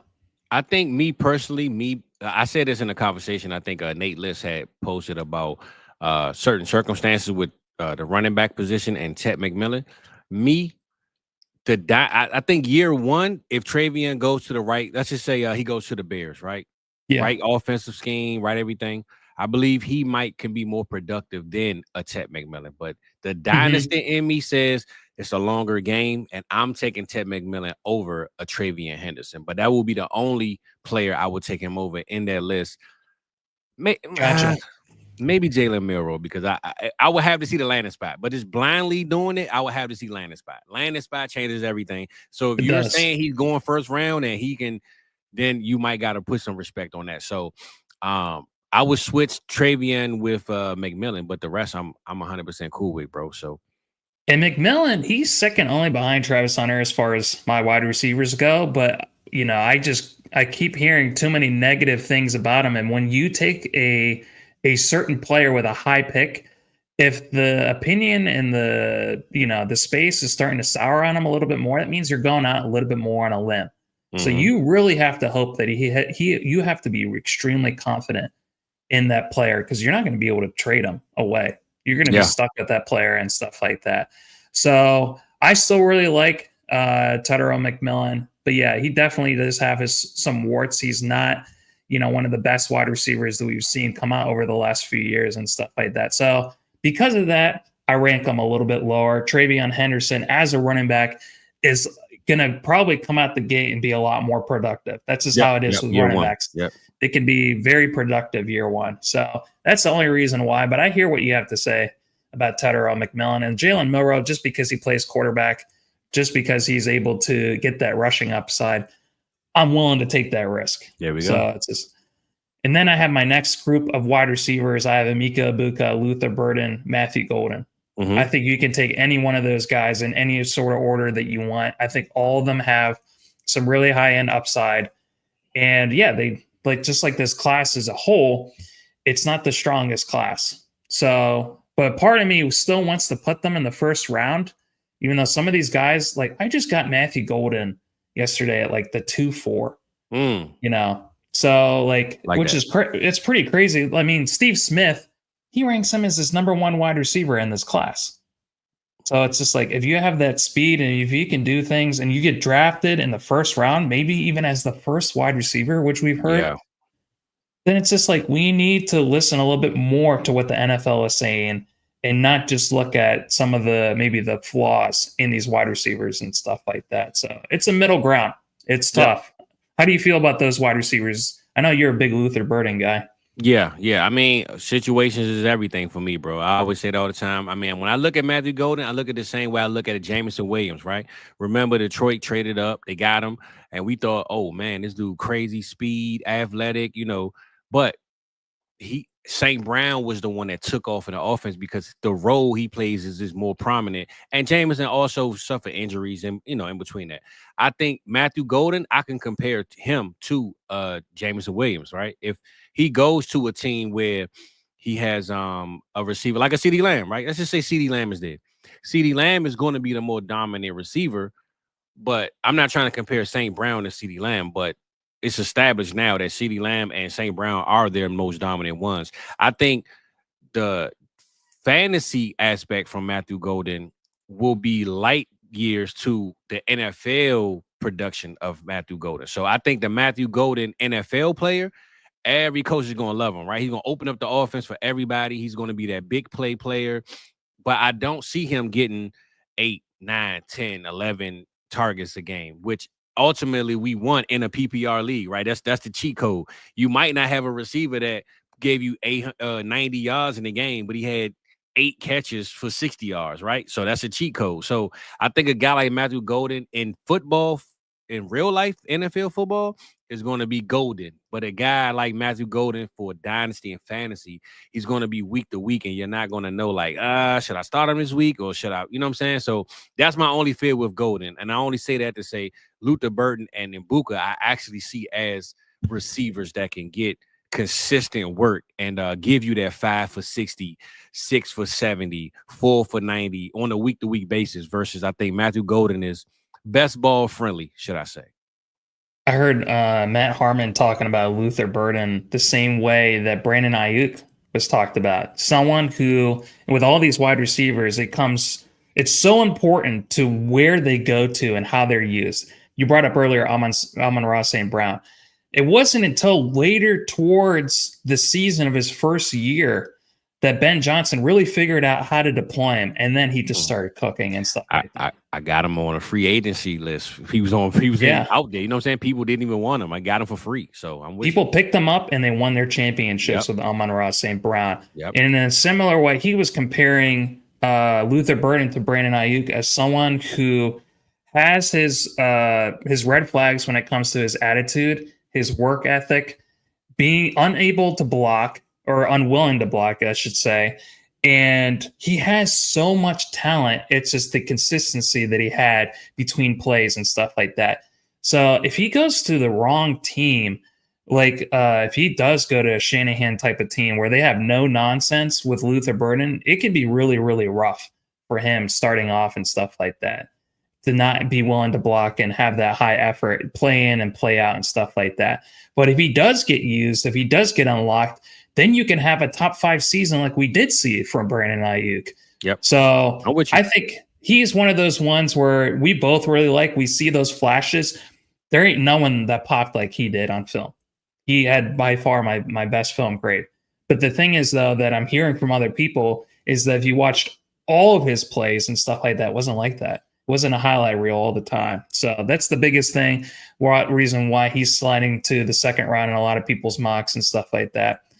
And then, Emeka Egbuka, Ohio State, he just does everything great. He's just very, very solid. They put out the right talent every time, bro. So they do. And then after listening to Mike, on AMA and stuff like that, I had to move Tyler Warren just a little bit further down. I think he made some good points and stuff like that. He's still my tight end 1 in this class.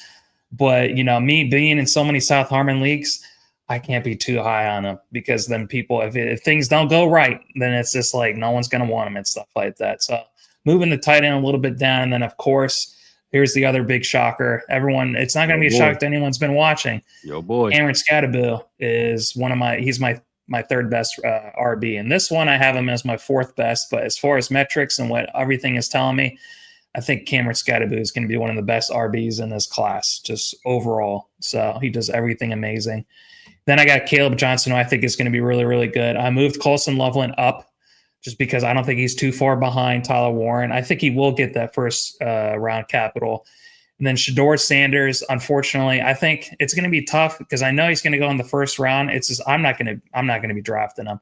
He's just got too many red flags for me to be putting him in the first round. So I unfortunately move him a little bit down, but I hope that he proves me wrong. I hope that whatever situation he goes to, with his dad in his corner, and he has the same QB coach that he's seeing is Cameron Ward, during this offseason. So he's hearing all the same different lessons that Cameron Ward is hearing as the number one overall pick. Mm-hmm. And so I'm going to be very hopeful for him that he does turn it around, that whatever situation he goes to, that he does have a great offensive line. He does have those amazing weapons to be able to support him. And then Dylan Sampson, I actually do have ahead of Quinshon Judkins. I'm really high on Dylan Sampson. I think especially when it comes to his athleticism, I think he's even better than Jalen Wright coming out of Tennessee last year. So, yeah, I really do like Dylan Sampson. I think Adam also really likes Dylan Sampson a lot too. Yeah, he do. Yeah, so he's one of my favorite RBs in this class. Then I have Quinshon Judkins. I think the thing with Quinshon Judkins, the reason why he suffered a little bit is just because he was splitting with Travion Henderson and stuff like that. I think if he had the backfield all to his own last year, then he'd probably be higher in this class. But it is what it is. I go off of last year. Trey Harris, ever since I heard the Terrace Marshall thing, I've been scared of shit with Trey Harris and stuff like that. But I think he still has some great things to his game. Jalen Noel is probably my second favorite wide receiver in this class after Travis Hunter. I think he's going to be so good. So I really hope that he goes to a great landing spot like Jacksonville, where he is able to operate out of the slot. Then you have Jaden Higgins, Jack Besh, Kyle Williams, Jalen Royals. So that's what I finished these rankings up with. And then I'm not going to show my third because I'm in a rookie mock draft and I'm about to be on the clock. So we're in the third round. Treat yourself. Don't cheat yourself, brother. Don't do that. But yeah, is there anything that sticks out to you that you want to talk about with this second round? Anything that you like? Anything you don't like? Me, bro. Shador is my guy. I'm always stand on him. I think if he has to fall, I definitely don't think he should fall behind like two tight ends, right? I think if you play in the quarterback position, if you go in the first round like we all expect, I gotta put at least a little respect on the fact that you play the most important position. And if you end up with a team like the Saints or Pittsburgh or the Jets, you sit behind Justin Fields, wherever you go. I think we were taking Kenny Pickett, bro, in the first round. Even though it was late first, we still took him in the first. So I gotta push Shador at least somewhere in this first round, whether it's the 112, 111. Just so you'd rather, move everyone down after Matthew Golden and put Shador right after Golden, probably. I would definitely push Shador that 1-9 to 112 spot for sure. Yeah. After Tet for me, I gotta put the quarterback right there. Gotcha. But outside of that though, my boy Trey Harris, man. I know you scared of the metrics. I gotta move Trey Harris up, bro. I think to me, Trey Harris, I'm taking over Caleb Johnson and Colston Loveland right now. So the other tough thing with Trey is that he only ran like 2 or 3 different routes. That was it. He was highly successful at those routes. I mean, people hate his pro day. People hate his 40 time. I wasn't even looking at that. I was just looking at how much does the Ole Miss offense translate? And that's the reason why Jackson Dart has been falling and people have been getting more on Jackson Dart is because they think that that's a Mickey Mouse offense that Lane Kiffin runs and that it's not translatable to that's part of also the reason why Shador has been falling too. It's just like the things that he did are not unfortunately translatable to the NFL and stuff like that. It's a brutal sport. You have to be one of the best in order to succeed in the sport. So that's why we have to be critical, when it comes to these types of things and stuff. But I just say this right now, you doing this blindly. So you're going off of your dealings, your learnings, you're looking into things. The whole second round would go by landing spot. At the end of the day, unless you're drafting right now, then it's different. But if you're drafting by Saturday, Sunday, Monday, the whole second round could change, and you will never know what because it's all based on landing spot. So right now, you're going off what you believe, and I like having drafts before the draft because you get to do these type of things. So, are you sticking with this though? Let's just say right now, you in the league. Right now, have you stuck with your rankings? Yes. Exactly. Okay.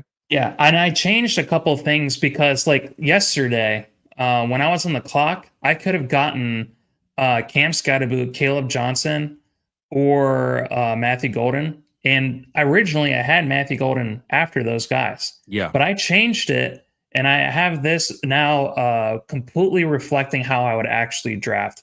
And since I took Matthew Golden, I took that upside. You know, I ranked them ahead of those other guys. So this is how I would actually draft.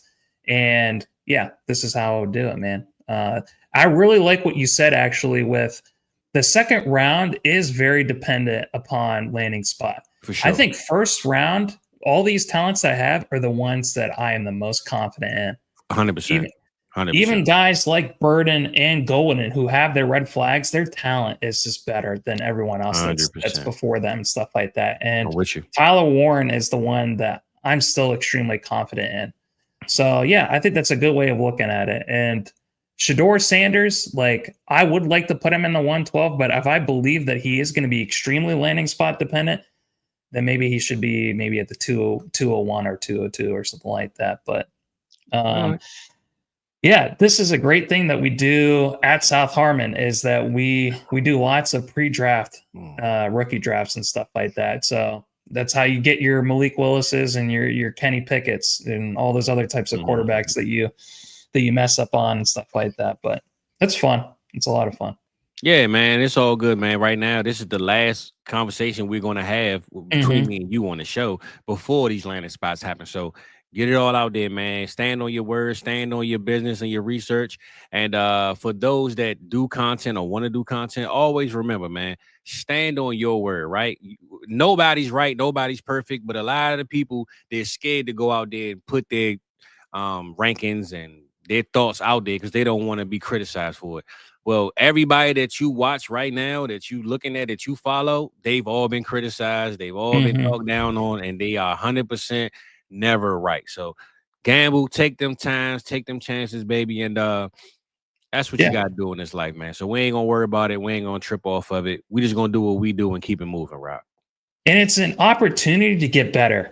So that's the other thing. I hope to finish this article before I leave. And it's all about, I just gave you guys a sneak peek of what it's going to be about with this 2025 class. But I'm going to start off that article with lessons I learned from last year. And each year, my process for scouting these rookies and stuff like that, it's gotten bigger and it's gotten better. And I've tried to learn from it, and I've tried to improve when it comes to analyzing and stuff like that. This is my favorite time of the year, but ultimately, I want to keep growing and I want to keep getting better. So whatever mistakes that I make, I want to be able to learn from them. And so people shouldn't be afraid of mistakes. They shouldn't be afraid of failure, because that's how you get better, man. So I really like what you were saying there. There we go. Was that your word of wisdom, or what you got for the people? No. Give them a word. I'm gonna close out with my word. I'm gonna finish with you on the screen. I don't want to. We just our last show before the draft. Handshake, my brother. And there we go. There we go. Go ahead and do your thing. And we're gonna close out with you doing your thing, bro. So this is my word of wisdom. Busyness is bullshit, Fizz. We're all busy. We all have things to do every day, obligations and responsibilities. We all have to eat, sleep, pay the bills. What does that have to do with putting in the work to reach your vision, Fizz? If it matters to you, make the time. And that comes from Arnold Schwarzenegger's book, Be Useful. I just finished it, and it's one of the best books I've read in a long time. There we go. Well, listen, man, it's funny as you said, business, we all busy. We all got something to do, but no matter what, we still got to handle business, right? So I wanted to close out with how I opened up earlier when I said we always value our time. We want our time to ourselves. That time might not be your time. That might be your time to give to somebody else. And that's the one thing I'm learning right now in this life. So I will say time is money. Money is time. Go spend both of them, baby. We out of this thing. We closing out. See y'all next Tuesday. Give me one of them things, Rob.